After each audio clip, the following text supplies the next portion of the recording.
Good morning, everybody, and welcome to First Parish in Concord. Living in Zoom land is always it's always an adventure. We tried to hear Eric's wonderful prelude, but for some reason we're having a little bit of trouble with the audio. So just be patient with us. We're going to have church nonetheless. So I want to welcome you this morning to First Parish in Concord. It is a beautiful, beautiful day here in New England. And whether you're joining us in and around Concord or from somewhere else in the United States or somewhere else in the world, we are really glad that you have joined us. It has been such a blessing to be able to gather each week as a congregation through this pandemic. This has been a hard, hard year, and one of the balms for my soul is to show up and to know that you are all here with us, to imagine that we are gathered together under one roof and that we are worshiping together. So that has not changed one bit on Zoom. It's just a little more complicated. There are other folks here helping me lead worship, and I'll just run through the screen as I see it. Jade Sylvan is here. Would you like to say hi, Jade? Good morning, everybody. Zoom is always an adventure, and I'm glad to be with you here on this spring day. And Reverend Amy Friedman is here. Good morning. We just had a gathering with the children talking about how we can create more peace in our hearts and in our world. And it's so good to be here with all of you. Eric Huneke is here, and with any luck, we'll get to hear him soon. Good morning, everyone. Don Fadden Patton is here. Good morning, everyone. Well, I can't see you. I always feel your presence on Sunday mornings. It's nice to be with you. And Beth Norton is here. Beth, you'll need to unmute yourself.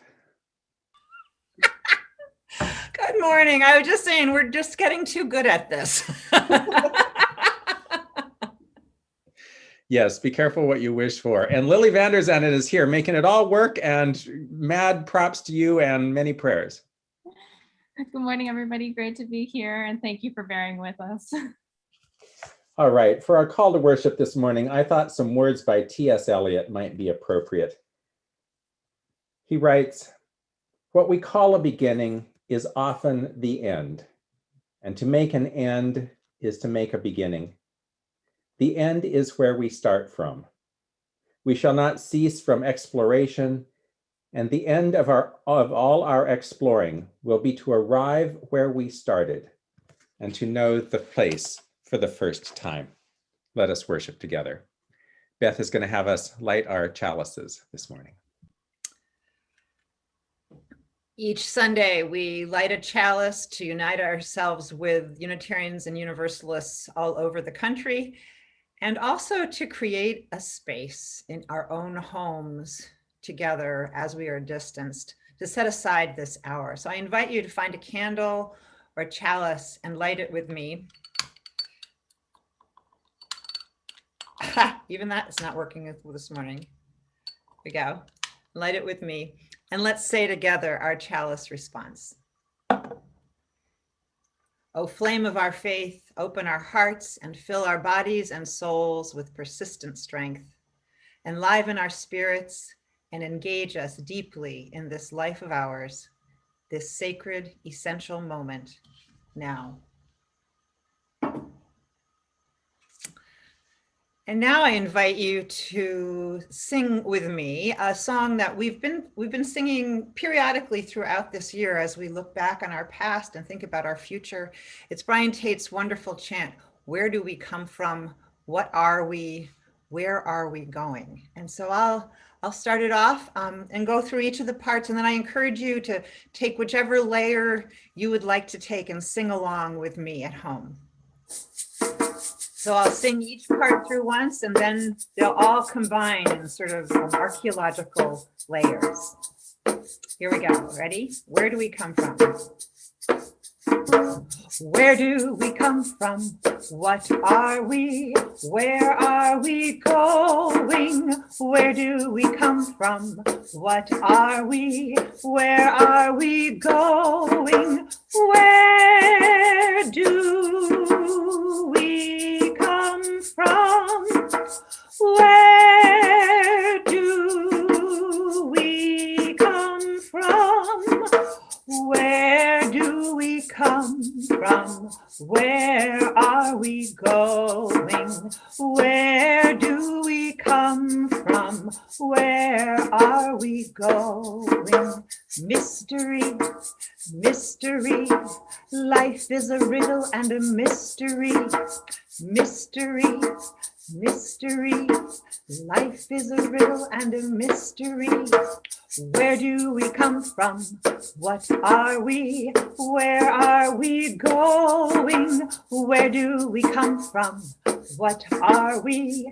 Where are we going? Where do we come from? Where do we come from? Where do we come from? Where are we going? Where do we come from? Where are we going? Mystery, mystery, life is a riddle and a mystery. Mystery, mystery, life is a riddle and a mystery. Where do we come from? What are we? Where are we going? Where do we come from? What are we? Where are we going? Where do we come from? Where do we come from? Mystery, mystery, life is a riddle and a mystery. Mystery, mystery, life is a riddle and a mystery. Where do we come from? What are we? Where are we going? Where do we come from? What are we? Where are we going? Where do we come from? Where do we come from? Where do we come from? Where are we going? Where do we come from? Where are we going? Mystery, mystery, life is a riddle and a mystery. Mystery, mystery, life is a riddle and a mystery.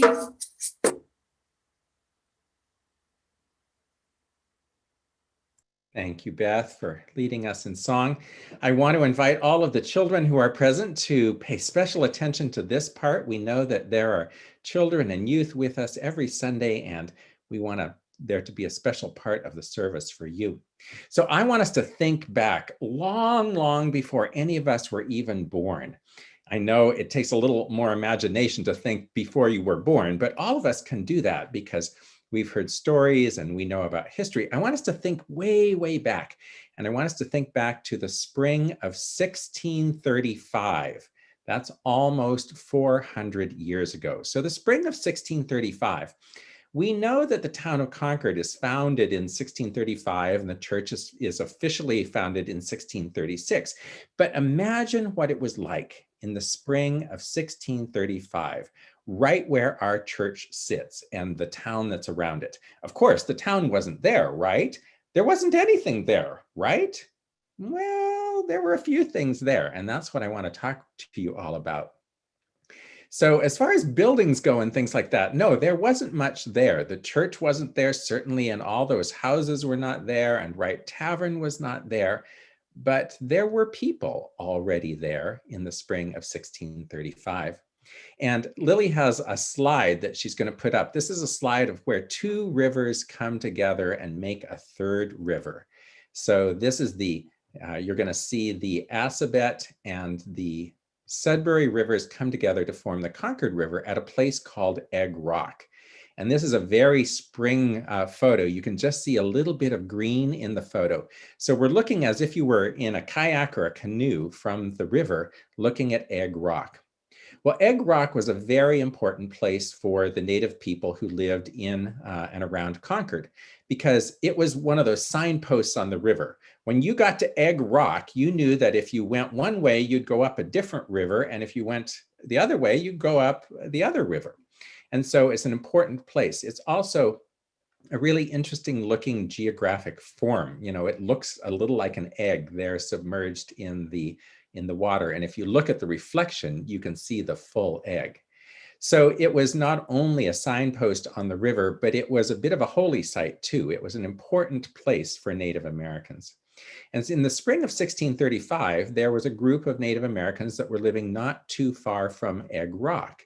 And the sad part of the story has a number of sad parts. One of the sad parts is that their numbers had been greatly decimated by smallpox. And so many of them had died from that European disease and other European diseases. And in fact, by the spring of 1635, they're really kind of a collection of a number of different tribes that have come together. And these are the survivors of the smallpox epidemic. So these are the ones that made it through, and they're kind of figuring out how to be a collective tribe living here. The next slide I'll have Lily put up is actually the first map that we know of the town center. So in the spring of 1635, where you can see down here, there's a mill pond that was not there. There were some houses built in the hill, those were not there. It says the meeting house was on the hill across the street from where it now stands. It was not there. What was there was this beautiful little creek that's running through that we know. It runs right behind our church building. And right where our church buildings sit, there was some cleared land. So the trees had been cleared off of that. It was pretty flat. We know that because we walk on it. Whenever we come to church, we can see what this looks like. Well, that was a field. And that's where some of the Native Americans grew their crops, grew corn or a variety of other things, because it was a pretty flat place. It had been cleared of the trees and there was water nearby. Now, in this map of the first town, you can see that the very land that our church stands on then became the gardens for the first settlers who came out, those first 12 families that came out with Reverend Peter Bulkley and Simon Willard, and stopped right where that Native American field was. And they said, this looks like a good place to stop because the land has been cleared and clearly things can grow here and there's a nice source of water there. Thank you, Lily, for putting those two up.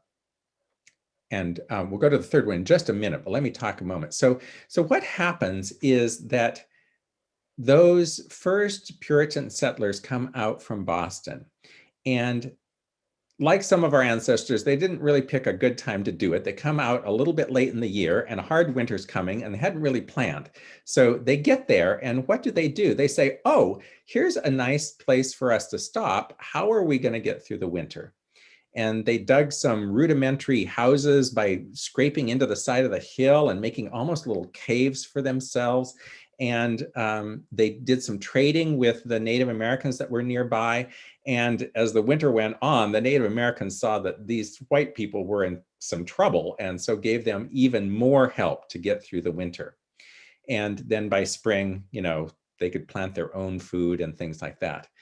But it's so interesting to think about how there were people already living on the land that our church has stood on now for almost 400 years, that Concord Town Center was a town center for other people long before our religious ancestors arrived. And we kind of just bullied our way in.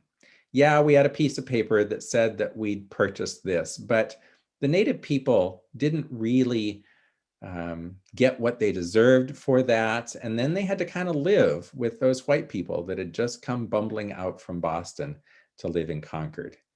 And both groups got along okay, but we know at the end of the day who got to keep the land. And so I think it's really important for us when we're standing on that land to remember that. I have Lily put up the last slide because it's kind of a sad slide. Somebody, not a Native American person, certainly a white person, carved this into Egg Rock. It says, on the hill Neshottuk, at the meeting of the rivers, and along the banks lived the Indian owners of Musketaquid before the white men came. And you can see this inscription if you're in a kayak or a canoe on the river, or even if you're hiking over by it, you can see this.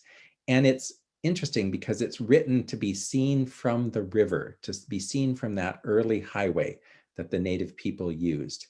And it's carved into this rock that was sacred to them, that was a signpost. And I think it's a story with a little bit of a sad ending, as many stories are, but it's there for all of us to see and all of us to remember. Thanks for joining me for the children's message. Let's sing with Beth again.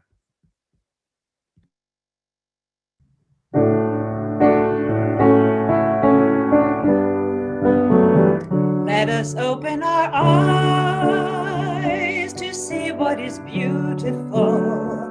Let us open our minds to seek what is true. Let us open our hearts to love one another, and may we walk in peace.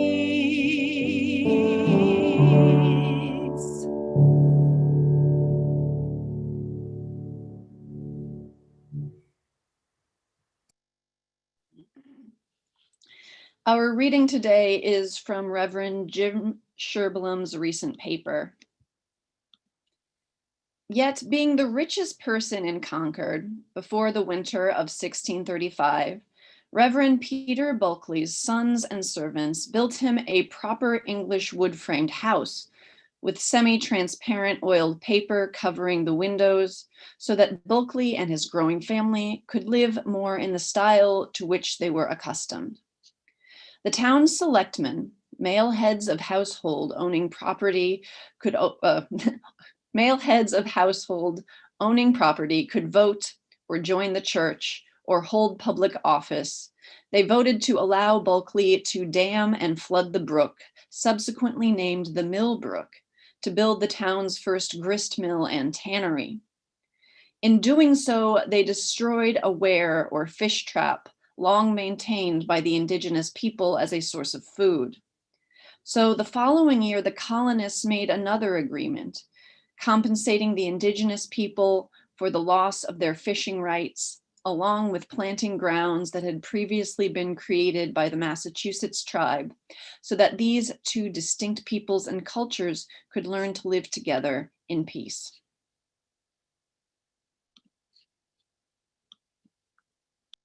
Thank you, Jade. So there's no two ways about it. First Parish in Concord was founded amid a culture clash. And that's what I want to talk to you just a little bit about today. A culture clash, an interesting one, but an inevitable one.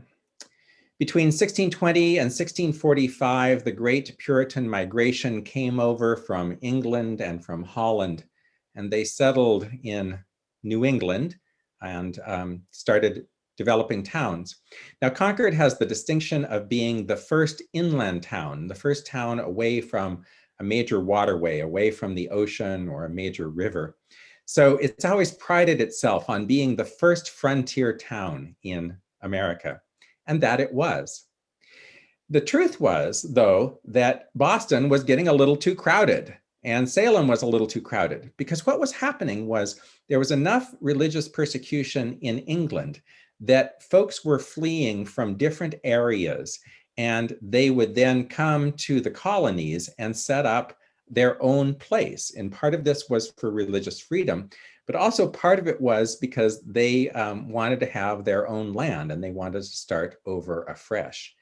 And it was pretty easy to get a piece of paper from the king or from others, or from some company that says that you owned this piece of land where apparently there was nobody living and nothing but animals. So this culture clash is quite inevitable. And at that time, in 1635, Boston is the largest city in the colonies, and it's growing quite rapidly. So there's more and more need to push out further and further from it. And Reverend Peter Bulkeley was a fairly wealthy man. You have to be pretty wealthy to bring your carpenter with you on the ship from England, but that he did. And he gets a piece of paper and comes out to Concord, and there is 6 square miles that's his. Now, by colonial standards, this is a paltry sum. I mean, William Penn was given all of Pennsylvania just for asking, just to keep this in perspective. But here comes Peter Bulkeley and Simon Willard, and it's not like they had never been to the land that they stopped on. It had been well explored. There was trading that was done with the native people. And so they knew where they were going, and they knew that here was this place to stop and possibly found a town within the 6 square miles of Concord. So out they come, and of course, the way Concord got its name, at least as I heard the story, was they came out to live in concord with the native people. And that's the story that we usually hear. And it's for sure part of the story. I mean, there are no terrible stories in Concord's history of, Indian massacres. There's mistreatment of the native people. But this idea that the two groups would live together in peace and harmony is all really coming from the white people. There are always culture clashes. They just happen wherever human beings live. Whenever one group of human beings encounters another group of human beings, there's a culture clash. In fact, it's easy to see that we are living through a really large culture clash in our country at the moment. We are divided as a nation. The last election divided us even further. And there are folks in our country that see things completely differently than we do. These culture wars have been going on for decades now. They're culture wars over the role of women in society, the role of LGBTQ folks in society. They're culture clashes over the rights of Indigenous people and Black people and people of color, the rights of gun owners, the rights over abortion. These are culture clashes. These are humans disagreeing with how something should be done. And the truth is, it's usually the winners who get to write the history. So in Concord's case, the founding of the town is long lauded as being this amazing thing, which it probably was to some degree. But the classic telling of the story comes from the white perspective and leaves out much of the pain and the sorrow that had visited the area before Simon Willard and Peter Bulkeley showed up and continued after they stayed here. We know that very soon the native people got pushed further and further west, and then, in fact, mostly as the state was populated, they got pushed into the Midwest and on, or were assimilated into the larger white society. But if the winners get to write history, what does this mean for us as religious people?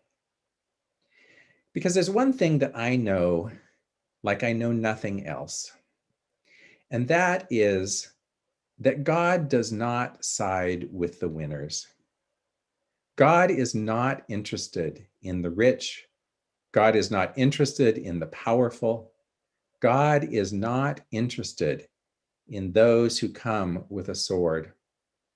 In fact, all the reading that I've done in every religious tradition I've studied points to the Almighty, the Holy, the source of being, whatever you want to call it, as in fact siding with the poor, siding with the disenfranchised, siding with those who are pushed out of a place, siding with those who mourn and weep, siding with those who are oppressed.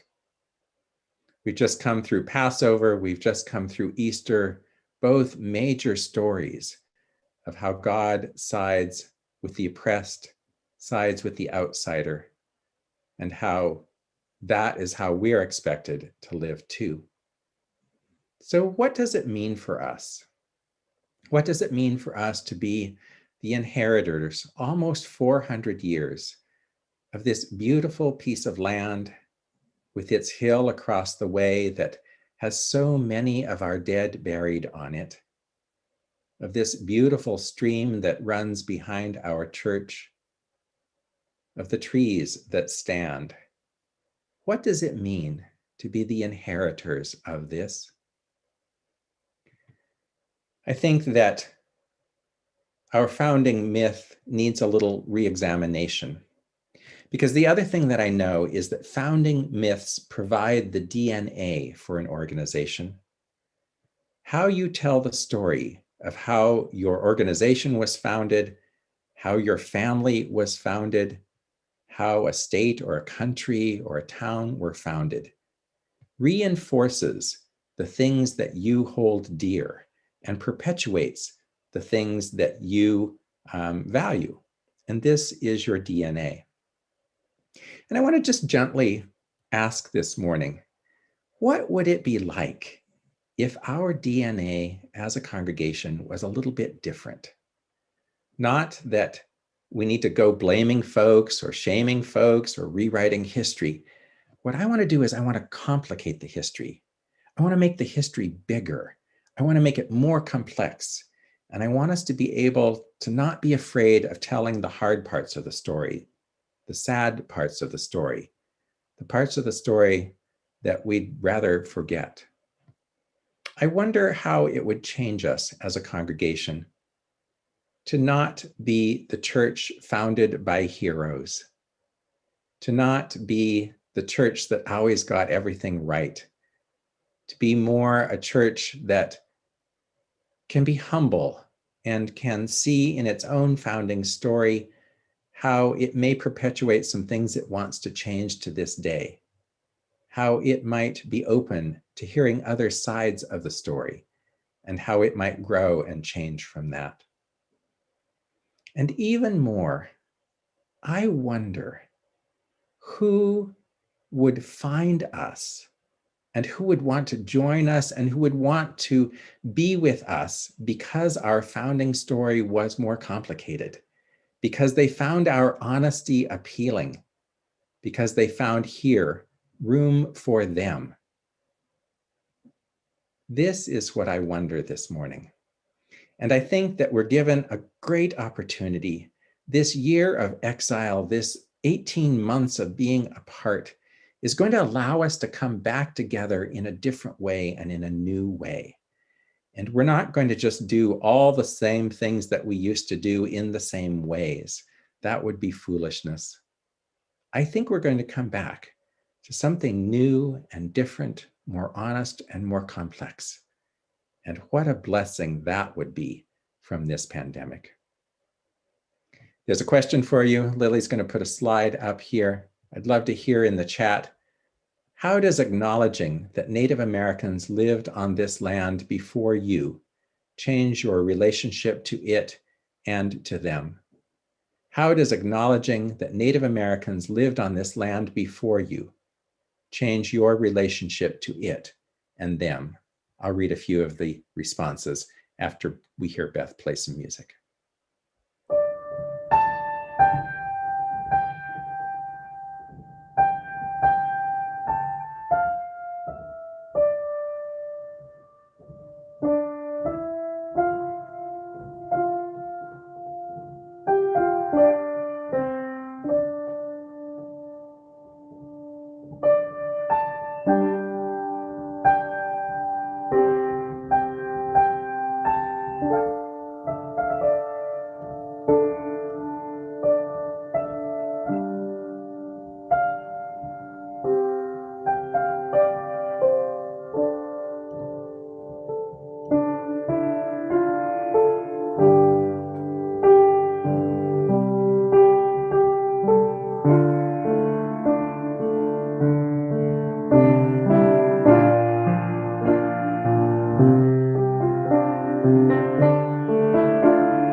Let us see how your relationship has changed. I acknowledge them and all ancestors as I walk in the woods. We are their brothers and sisters. Gratitude, humility, holier in a different way, enriched and deepened, a deeper sense of time. The land does not belong to us. We are inheritors. More comfortable surrounded by the homeowners when I am not one. That we are stewards for whomever comes next.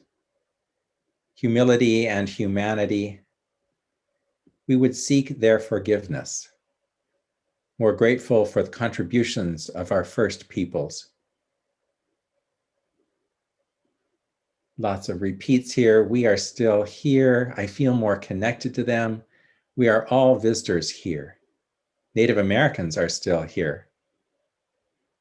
It increases my humility and gives more meaning to our stated values.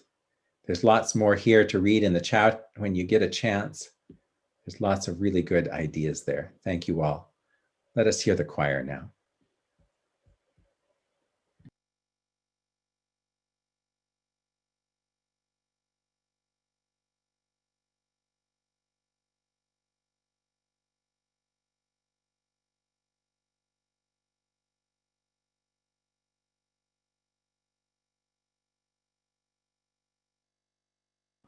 I think we're still working on the audio, so give us just a moment here, please.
Every week we come together as a congregation for parish concerns, where we celebrate with your joys and mourn and sit with your concerns and losses.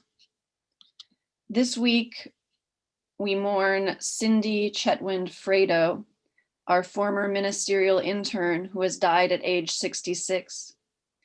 We hold her family in our hearts. We also celebrate with Tony Rodriguez, who is being presented with the Lynn Holbein Award for Unitarian Universalist Social Justice Leadership this coming Tuesday. UU Mass Action is honoring him for his dedication to social action, as well for his commitment in their board and now as president of their board. Congratulations, Tony. And finally, we celebrate with Darian, and the rest of that one will be pasted into the chat. I now invite you to call names and of anybody who's you're mourning or grieving with, or any celebrations that you would like us to share with you. You can call it out loud or write it into the chat.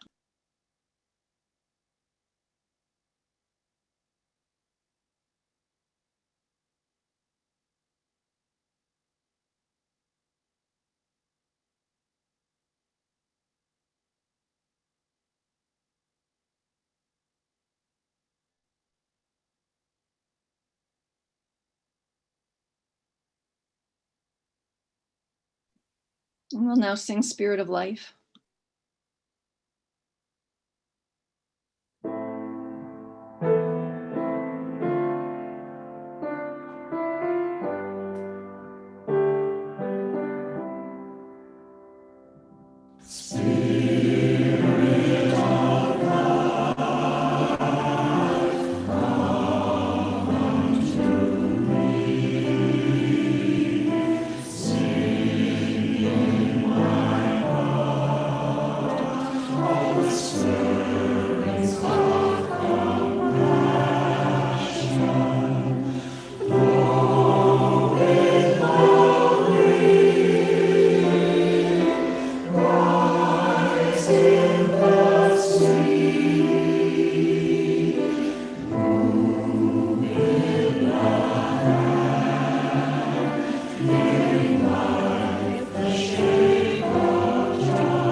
Will you pray with me?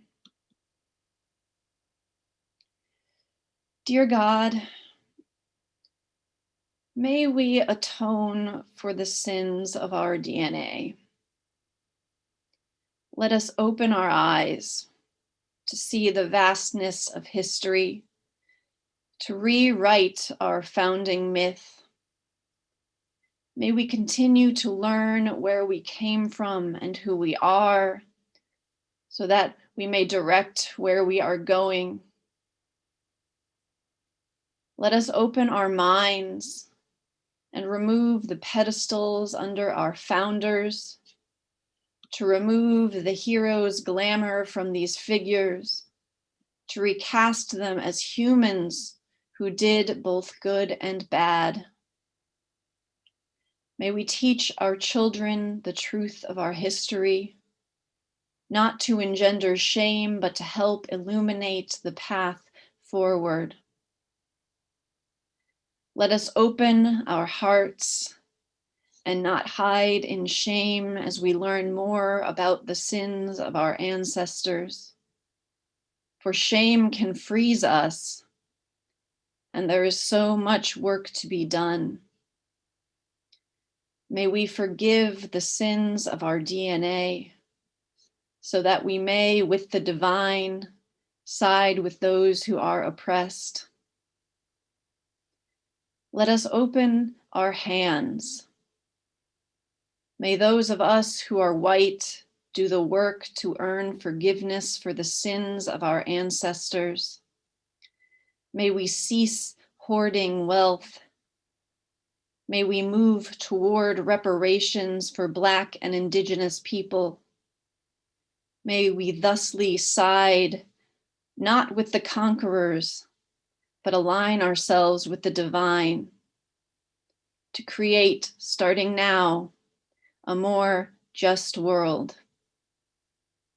Amen.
Let's try and get some audio on this. We'll try this again. So hold on and just be patient with us.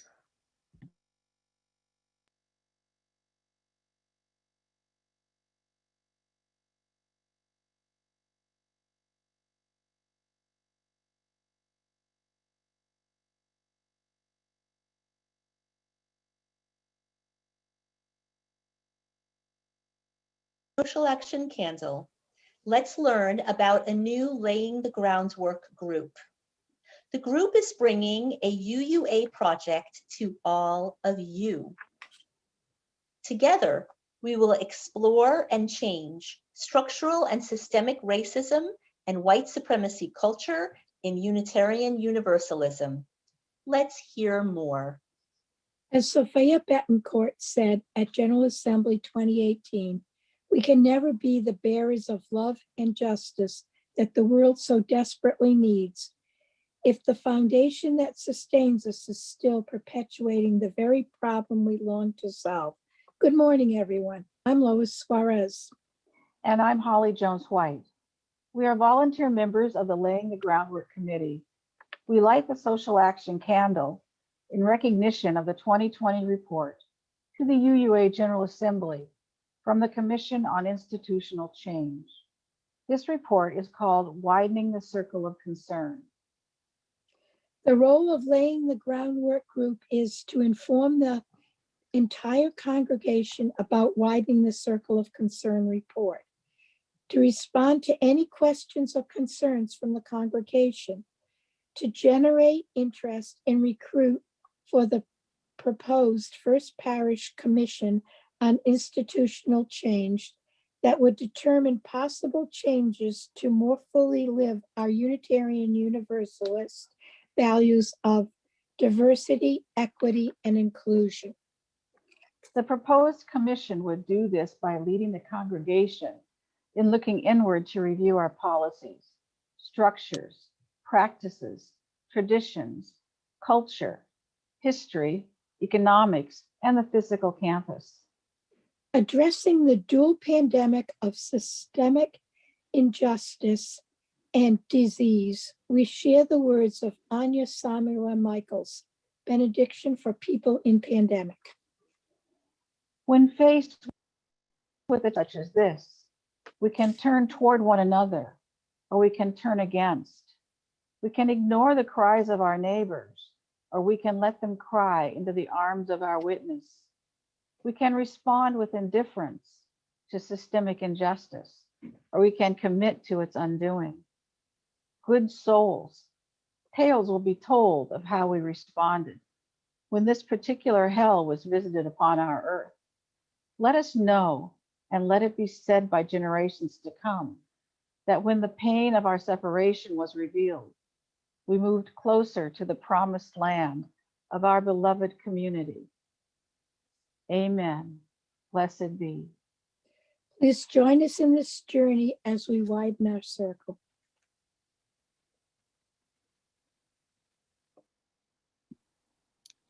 Thank you, Holly and Lois, for sharing that new initiative with us.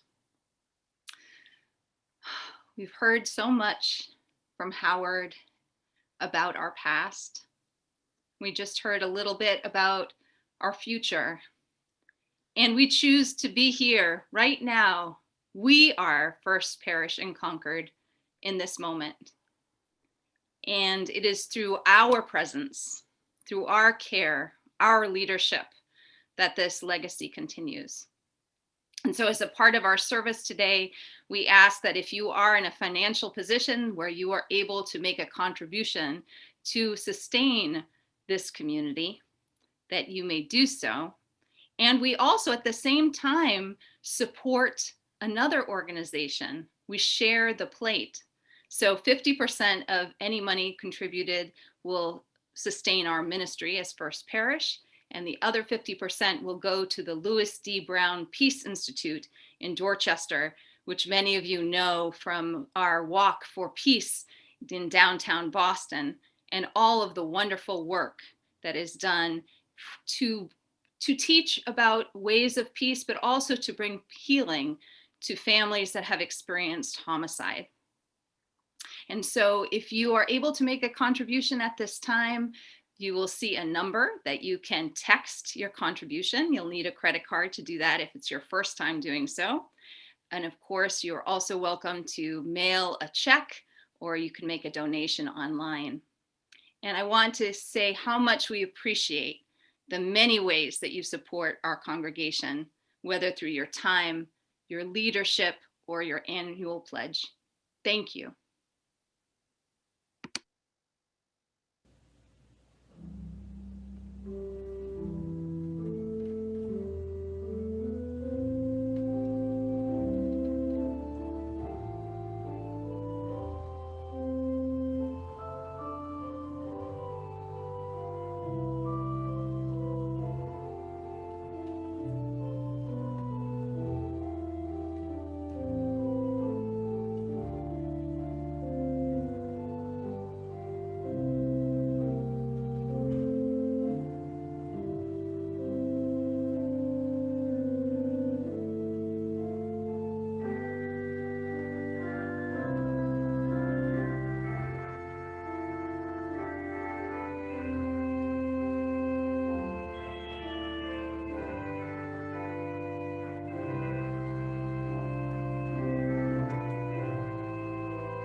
As we begin to head to the close of our service, I'd like to offer some invitations to you and some announcements. First of all, be sure to keep checking our First Parish website and our FP Weekly, because that is where you will find all the news of what is coming up, where we are going, and opportunities to be in community with First Parish in the coming weeks. Check your spam filter, and actually check any filters that you have set up. I myself have had the experience of not getting FP Weekly and finding it in a filter that I've totally forgot about. So it's really worth checking your filters, let me tell you. You can also like us on Facebook or check us out on YouTube. We're out there on social media. And also just be sure to keep up to date with your Zoom updates, because that always helps in being part of this service.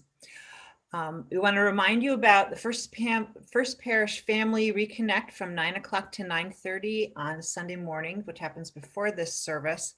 This is a live Zoom meeting with a brief message and an activity to engage and inspire you and your children.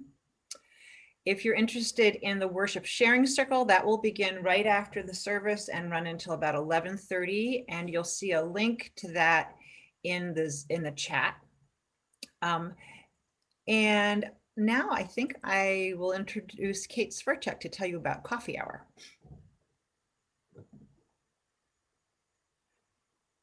Good morning, everybody. It is good to be with you all. My name is Kate Spurchak. I am a member of the Standing Committee, which is the governing board of the church, and we stand in for you, the congregation. So if you ever have any questions, concerns, ideas, we're always very happy to hear from you. I will be the host of today's coffee hour after the service at 11 o'clock, and there will be a link posted in the chat if you would like to join me. It's generally a very intimate gathering, which is a wonderful way to reconnect with other parishioners, and I hope that you will join us. Thank you, Kate. And now let us join in singing Isaac Watts' famous recast of Psalm 90. O God, our help, O God, our help in ages past, our hope for years to come.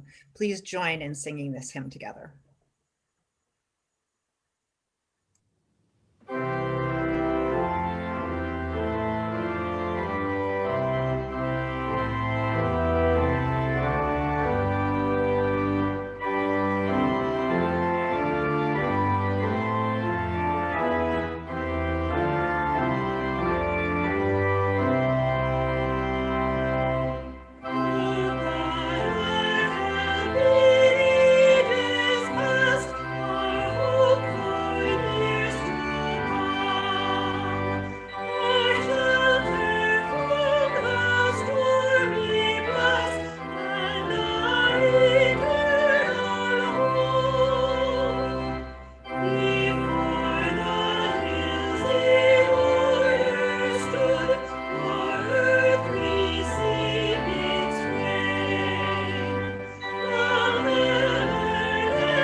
We are the congregation here and now. This is our day. This is our time. We stand on the shoulders of those who came before us, and we make a place for those who will come after us. Let us in this time and in this place live well, that more justice and more hope, more love and more peace might prevail upon the earth. Please join us in the First Parish benediction, saying, "Go out into the world in peace, have courage, hold on to what is good, return to no person evil for evil, strengthen the faint-hearted, support the weak, help the suffering, honor all beings."